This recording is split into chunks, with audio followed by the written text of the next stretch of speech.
When I walked into the apartment that day, I knew something felt off. 10 years of marriage, and here we were, sitting in silence, each of us lost in our thoughts.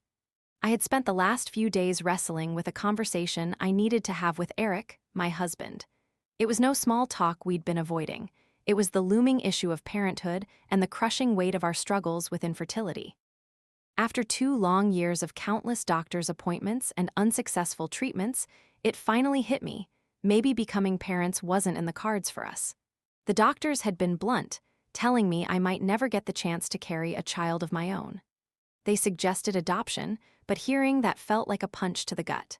I had already thrown away all the meds that had become a part of my daily routine. "Eric," I finally said, my voice steady but trembling with unshed tears. "I can't keep going to doctor's appointments and standing in those lines, hoping for a miracle. You married an infertile woman. You can leave if you want, find someone who can give you a family." I turned away, trying to hide the tears that were threatening to spill. "What are you talking about, Diana?" he exclaimed, wrapping his arms around me.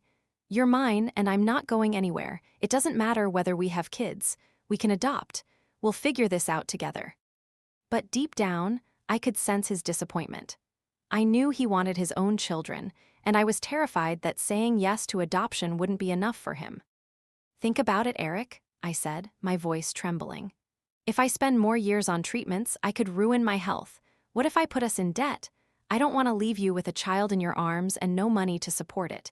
We need to explore adoption, and we need to do it soon." There was a heavy silence after that. But finally, after weeks of uncertainty, he said, "Okay, let's do it. We can't wait any longer. Let's go see a couple of kids this week, even if it's just to talk." The next day, we drove to a local adoption agency, butterflies in my stomach. Walking in felt surreal. The walls were covered with photos of children with bright smiles, each one of them longing for a forever family. But my heart sank as I watched little ones rush towards us, their innocent eyes filled with hope. Suddenly, I spotted a pair of siblings, 2 kids who looked like they had been painted out of a fairy tale. A little girl with golden curls and crystal blue eyes stood quietly, while her brother, equally adorable, was a few steps away, both of them exuding a sweet vulnerability. The agency worker told us their names, Taylor and Max. My heart ached at the thought of separating them. "Eric, what if we take them both?" I whispered, feeling a rush of love. "A boy and a girl, they could grow up together." His brow furrowed slightly. "Diana, are you sure we can handle twins? It's a huge responsibility," he cautioned. "I want to love them all, but I can't imagine splitting them apart. If they've lost their parents, we can't add to their pain. They deserve each other," I insisted, the words pouring out of me like a flood. The conversation shifted as we began discussing the adoption process. The agency director explained the steps we'd need to take: home visits, background checks, and parenting courses. Every detail felt overwhelming, but at the same time, it lit a fire in my heart. These kids could become part of our family. As we talked, I could see Eric's uncertainty. "We've been talking about this forever, and now it feels so real," he said, glancing back at the siblings. "There are so many unknowns," I admitted. "What if they have issues we can't handle? What if they don't like us? What if—" "Diana, we've waited long enough. We need to give love a chance," he interrupted, determination filling his voice. "Just look at their faces. We can do this." It was decided. Despite the fears swirling in my head, I felt a spark of hope. That maybe, just maybe, we could create the family we had always dreamed about. A family built on love, resilience, and the courage to embrace the unknown together. As we wrapped up our visit, I couldn't help but smile at the thought of Taylor and Max running around our home, filling every corner with laughter and joy. Walking out of that agency hand in hand with Eric, I felt a weight lift. Maybe our dream wasn't over. It was just beginning. When I saw that text on his phone, my heart dropped. It felt like a punch to the gut. How could Jason, my husband of 5 years, be so careless? We had been talking about starting a family, and now there I was, staring at a message that made me question everything. "Diana, are you sure we can handle twins? It's a huge responsibility," Jason had said earlier that night, and I knew he was right deep down. But I couldn't shake the thought that these kids, Liam and Zoe, needed us, and if we didn't step up, who would? "They lost their parents, Jason. We can't split them apart. They deserve each other, and they deserve our love, I insisted, feeling the emotions surge through me like a tidal wave. I was so convinced we could do this, be the family they needed. The conversation shifted as we dove into the adoption process, sitting in the heart of our cozy New Jersey condo, surrounded by just a hint of chaos. The social worker explained the steps we had to take: home visits, background checks, parenting classes. All of it felt daunting, but with each detail, I felt a flicker of hope ignite in my heart. Maybe, just maybe, this could work. But every time I glanced at Jason, I could see his uncertainty brewing beneath the surface. "It feels so real now, doesn't it?" he said, glancing over at the picture of Liam and Zoe that hung on our fridge, their bright smiles shining like stars. "What if they don't like us?" I said, biting my lip, anxiety creeping in. "What if we can't handle their needs? What if—" "Diana, we've waited long enough. We need to give love a chance," he interrupted, conviction filling his voice. "Look at their faces. We can do this. They belong with us." That was it. Somewhere deep inside, I felt the knots of fear start to loosen. I could picture Liam and Zoe running through our home, filling every empty space with laughter and love. Walking out of that adoption agency hand in hand, a wave of relief washed over me. This was our dream, and it was finally coming alive. But in the months that followed, cracks began to show in our once close-knit partnership. After a year with the kids, I finally felt like I was living my dream. But all Jason felt was pressure. He was working overtime, barely seeing the kids, and instead of growing together, we were drifting apart. "Diana, we're not rich," he snapped one evening, his frustration boiling over. "Do you realize how much it costs to raise twins? Food, clothes, school supplies, they don't just fall from the sky." I tried to keep my voice steady. "We can find a way. We'll need to cut back on stuff, but we can manage this together." He turned away, chewing his lip, and I could feel the gap widening. Our children were calling us Mom and Dad, but thoughts of them being other people's kids replayed in his mind like a broken record. "They'll always be strangers to me," he'd mutter when he thought I wasn't listening. That hurt. My mother-in-law, Anna, had been supportive but only to a point. "I think it's wonderful you want to adopt," she told me over coffee one afternoon, her smile warm but her voice edged with apprehension. "But two at once, aren't you worried about how hard it will be?" I felt my chest tighten as Anna's well-meaning words echoed in my mind. Did Jason share her doubts? Before I could even process my thoughts, I was out the door, heading to the park with the kids, desperate for a reprieve from the tension at home. The kids adored every minute with me. Liam would wrap his little arms around my waist, while Zoe would drag me on imaginary adventures in the playground. Their laughter filled the air, but it was hauntingly bittersweet. Back at home, Jason barely spoke to the kids. He would rush through dinner, his eyes glued to his phone, as I would try to engage with Liam and Zoe. It was like I was fighting a losing battle. They missed him. I missed him. "Deanna, I'm exhausted," he would say when I pressed him about spending more time with them. "I'm working hard just so we can afford this life. It's not like they're my own kids." Those words hit me like a ton of bricks. I was about to explode. "Jason, they are our kids. They need you, and whether you want to admit it or not, they already see you as their dad." But it felt like I was talking to a wall. Something inside of him had shifted, and I could feel the rift deepening. After another long day filled with attempts to juggle homework, housework, and kid chaos, I was utterly drained. I needed to talk to him, but how do you confront the one person you thought you could always count on? When I finally did spill my heart out to him one bleak Friday evening, he just blinked. "Diana, I'm sorry, but if they weren't strangers to me before, they sure feel like it now," he said, and I felt my world shatter a little more. I had fought so hard for us, for our family, and here I was, facing his indifference. What had started as a beautiful new chapter felt more like an uphill battle, and I didn't know how to fix it. Little did I know, this was only the beginning of a tumultuous journey that would test our love like never before.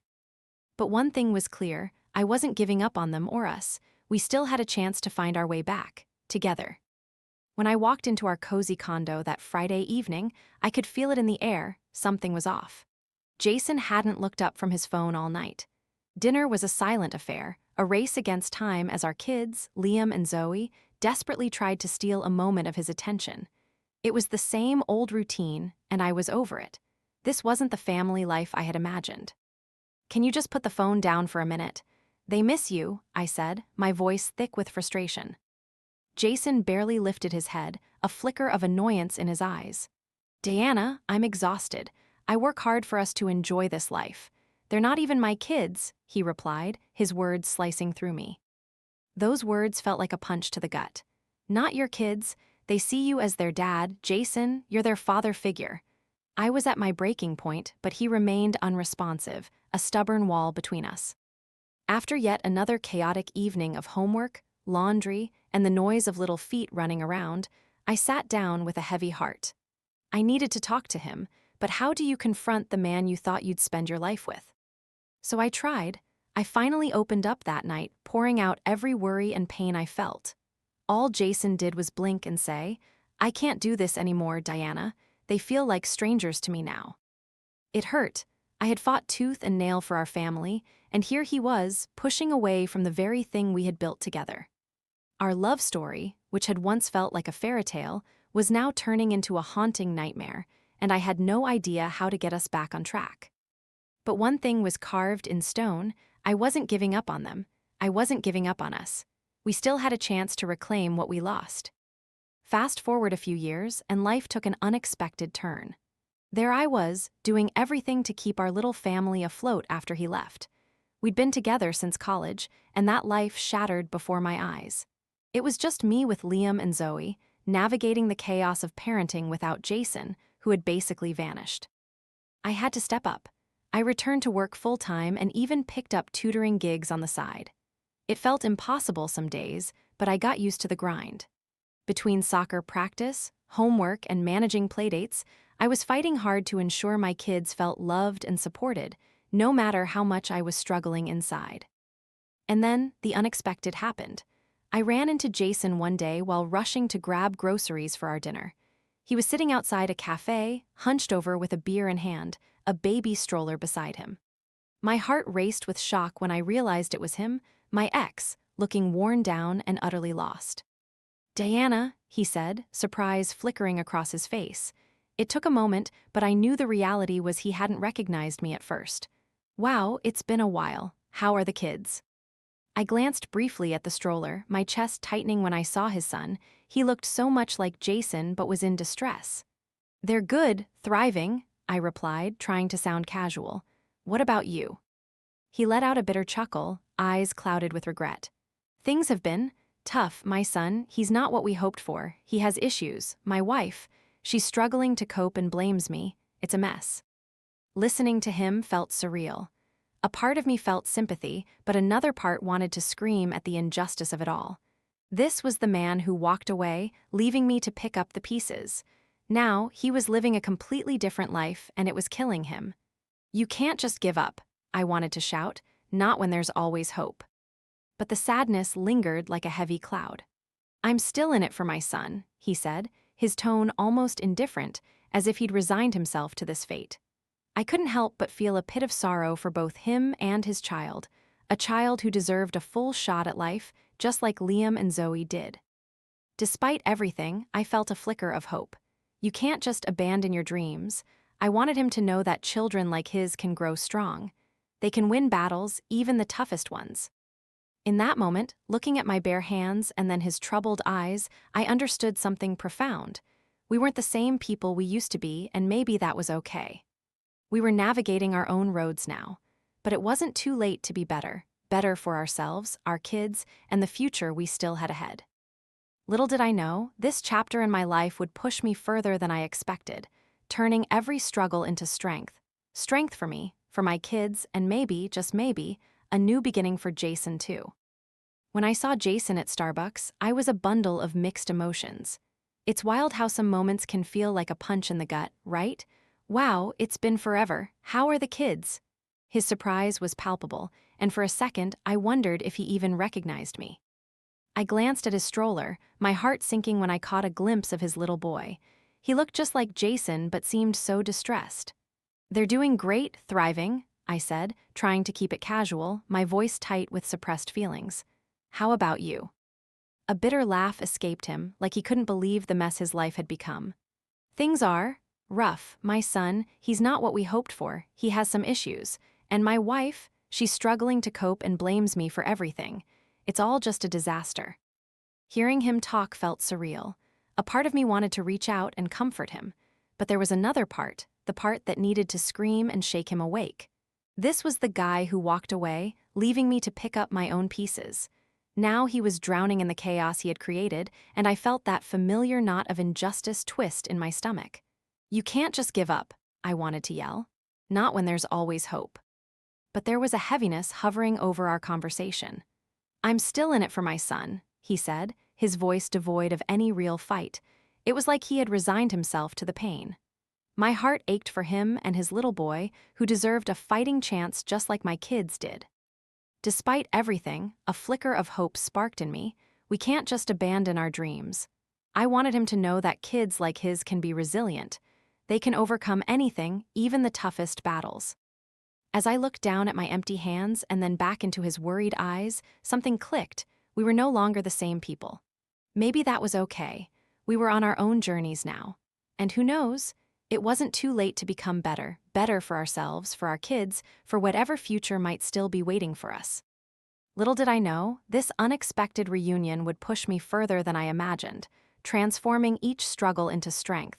Strength for me, for my kids, and maybe even, just maybe, a second chance for Jason too. I just can't believe Jason, I sighed as I plopped down onto a worn-out chair at the local coffee shop.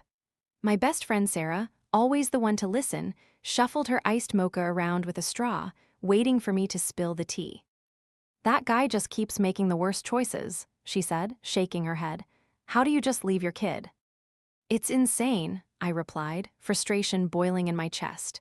He wanted to be a dad so badly, and then, just like that, he walks away. It's like he forgot all those late-night talks we had about being there for your kids, no matter what. That's heartbreaking. Sarah took a sip of her drink, her brow furrowed. I'm guessing he still hasn't found his way back. Clearly not, I said, feeling my chest tighten. His son has some issues, like real struggles, and instead of stepping up, he's just spiraling. It's like he's just resigned himself to this life of misery. Sarah nodded solemnly. What is it with guys like that? They just think they can bail when the going gets tough. It's infuriating. I couldn't help but think about Liam and Zoe, how much they thrived when they knew I was there for them, rooting them on through their ups and downs. They didn't deserve to see their needs disregarded. I just kept thinking about that little boy, I said, my voice wavering. He doesn't deserve to be abandoned like that. Kids deserve a shot at life just like mine. Of course they do. Kids are strong, they can fight through anything as long as we're there for them, Sarah said gently. And you're giving that to your kids, Diana. You're doing everything right. Thanks for that, I replied, grateful for her support. I just wish Jason would realize it too. I want him to see his son can grow strong despite everything. Maybe this can be a wake-up call for him, she suggested. You know, maybe reconnecting with you could change his perspective. But he's so far gone, I sighed. And who knows, maybe it's better this way. We're not the same people anymore. I've moved on with my life and my kids are my top priority. Maybe he has to find his own way out. Whatever happens, you deserve to be happy, Sarah smiled. Life keeps moving, right? Just think about the progress we've made. With a newfound sense of clarity, I realized I couldn't carry Jason's burdens any longer. For my sake, and for my kids, I had to focus on our future. Maybe this was all meant to happen to help him find his way. As the cafe buzzed around us, I felt lighter, ready to embrace whatever was next.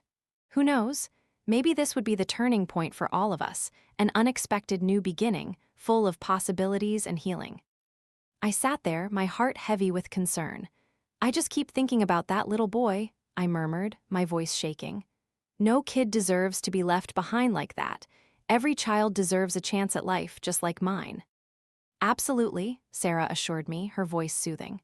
Kids are incredibly resilient. They can push through anything as long as they have support. And you're there for your kids, Diana. You're doing everything right. Thanks for saying that, I replied, feeling a wave of gratitude wash over me. But I just wish Jason would see it too. I want him to understand that his son can grow strong, no matter the circumstances. Maybe this could be a wake-up call for him, Sarah suggested. Reconnecting with you might help shift his perspective. But he feels like a million miles away, I sighed deeply. And maybe it's best this way. We've changed too much since then. I've moved on, and my kids are my #1 priority now. If he can't find his way back to us, perhaps that's his journey to figure out. Whatever the outcome, you deserve happiness, she smiled warmly. Life flows on, you know? Look at how far we've come already. In that moment, clarity washed over me. I couldn't carry Jason's burdens anymore. It was time to focus on our future. Maybe this was all part of him finding his way. As the Starbucks buzzed with chatter around us, I felt lighter, ready to face whatever came next. Who knows? This could be the turning point for all of us, a surprising new beginning full of hope and healing. Days later, I found myself standing outside the gates of a prestigious boarding school, my hands trembling slightly. I'm going to see him, I told Sarah excitedly, clutching a couple of gift bags filled with toys and treats. I just have to know how he's doing. Let's go together, she encouraged, her eyes sparkling with enthusiasm. We stepped inside, both eager to see the little boy who had captured our hearts. But as we walked through the halls, my heart sank when I laid eyes on him. Settled in a corner, Zhenya was curled up in a special chair, looking so small and fragile. His sad eyes darted to the kids playing nearby, but he couldn't join them. I knelt down beside him, forcing a smile as I spoke softly. Hey, buddy, do you remember me? To my surprise, he hesitated for a moment, then slowly nodded. Though his speech was limited, I could see the flicker of intelligence in his eyes, and as I showed him the toys, his face lit up. His need for connection and affirmation bubbled to the surface, and it was as if he transformed right before our eyes in that brief hour we spent together. As we prepared to leave, my heart felt heavy with worry. We discussed Zhenya's care with a doctor who gave us a grim prognosis. I didn't want to know what they thought about his future. He's a special case, the doctor told me, but he needs very individual care. Suddenly, a thought struck me like lightning. Can I adopt him? I blurted out. I couldn't ignore the pull in my heart. He needed a lifetime of love, and I could provide that. The doctor considered my words carefully. It's definitely possible. You would need to gather the right paperwork. Since he's unwell, he would require a lot of attention. Stan's calm voice broke the tension. We can take care of him, Diana. We'll make it work. I met his gaze, disbelief taking root in my heart, but the seriousness of the moment didn't escape us. We wrote down everything we'd need for the adoption, our hearts racing with possibility. Diana, Stan said hesitantly, this is a joint effort. And well, I know this might sound out of the blue, but I'm also formally asking you to marry me. I understand it's not conventional, but... My heart raced. Are you serious? Right now? I mean, engagement isn't a requirement for adoption. No, it's not, he insisted, his eyes steady. But I've wanted this for a long time. We're already blending our families. I just think it makes sense. I smiled then, realizing how genuine his intentions were. I'm not against it. We're doing this for our kids together. We decided on a simple wedding, modest yet filled with love. Moving in together felt right, and soon we told our kids they would be gaining a little brother. The name we chose echoed in the air, bringing a mix of emotions. Sasha and Eliza took the news in stride, excitement lacing their voices. But Katia, our youngest, felt a pang of jealousy. Would she have to share her dad's attention? Yet in no time, her concern shifted. Will Zhenya be coming home soon? She asked innocently, her heart open to him. We even visited the orphanage together, introducing the kids to their new brother. Zhenya was still sick, but now his eyes sparkled with possibility. That spark of hope was contagious, igniting a fire in our hearts to support him fully as a family. As we navigated life together, I stepped back from my job, knowing that taking care of Zhenya would require all my focus. I immersed myself in everything I could learn about his condition, joining community support groups and connecting with other parents in similar situations. Zhenya began to thrive under our care. He grew stronger every day as our love enveloped him. The transformation was incredible. But not everyone was in our corner. Stan's mother struggled with our decision, hesitant about welcoming a sick child into an already bustling household. Are you sure you can handle this? She questioned, concern etched across her face. Believe me, Mom, we want this, Stan told her firmly. And so that's how our journey began, against the odds, fueled by love and a determination to make a difference not just for Zhenya, but for all of us. And little by little, I could feel hope blossoming, the extraordinary power of family. When I first heard the news about our family's newest addition, I felt a rush of emotions. My friends Sarah and Emily were bubbling with excitement, their voices bright with joy at the prospect of welcoming a new brother into our lives. But then there was little Kat. The youngest of us, she sat quietly, a flicker of jealousy in her big brown eyes. She couldn't help but wonder, would she have to share her dad with this new kid? "Is Zhenya coming home soon?" she asked, her innocence brightly shining through the uncertainty. My heart melted a little. It was sweet how she cared already. We all took a trip to the children's home together, eager to introduce Zhenya to his new family. Though still frail from his illness, there was something special in his eyes, like he could sense the love and the hope that we were all extending toward him. That spark kindled our determination to give him everything we could. Things started to shift for me pretty quickly. I realized I needed to step back from my job to fully support Zhenya as he adapted to his new life. I threw myself into researching his condition, attending workshops, joining local support groups, and talking with other parents who had been through similar situations. It became my mission. As time went by, Zhenya began to blossom under our care. Each day, he grew a little stronger, and with our love wrapping around him, he truly transformed before our eyes. Still, not everyone was on board with our whirlwind journey. Stan's mother, a tough cookie, struggled with the idea of having a sick child join our household. "Are you sure you guys are ready for this?" she questioned, worry etched in her features. "Mom, we want this," Stan replied, determination in his voice. He meant it, I felt it. And that's how we started this incredible journey, fighting against the odds, fueled by love and the unwavering determination to make a difference, not just for Zhenya, but for all of us. Slowly but surely, I could feel hope blooming in our hearts, the magical, transformative power of family. Of course, not everything was smooth sailing. I still remember sitting at Starbucks one rainy Saturday when I bumped into an old acquaintance, Carol. She noticed my distracted look and rushed over, eyes sparkling with news about her son. "Diana, you won't believe it. Derek got married and moved to Florida. They even sent me a photo of my grandbaby, so adorable." I smiled, but felt a pang in my chest. It reminded me of how my own family was grappling with the changes as we adjusted to our new life. I knew her son was far away, while we had Zhenya to worry about and care for. But Carol had more to share. "Have you heard? They adopted a little boy, someone who had been through so much. It's such a blessing." Hearing that felt like a gut punch. "That little boy, do you know if he found a home?" She nodded, a sad smile crossing her face. "He did. Good people found him. They've kept his story under wraps, don't want to upset the family." I could see her frown. They say adoption is a beautiful thing, but sometimes it feels like a loss. With a sigh, I shook my head. Not wanting to dwell on the complexity of it all, I reminded her, "You've got blessings of your own to cherish." The words hung in the air, heavy with unspoken truths.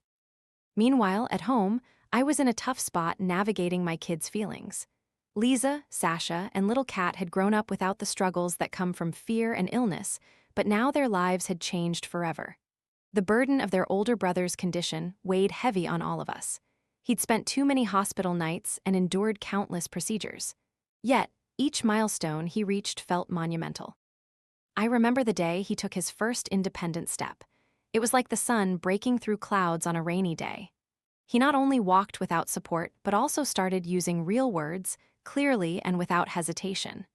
His mind was sharp, and for a moment, I dared to envision him in a regular school, just like his siblings, maybe even stepping into the 5th grade. But the road remained bumpy, and I was learning more about patience, resilience, and the endless bond of love than I had ever planned. I could only hope we'd successfully navigate this newfound family dynamic together.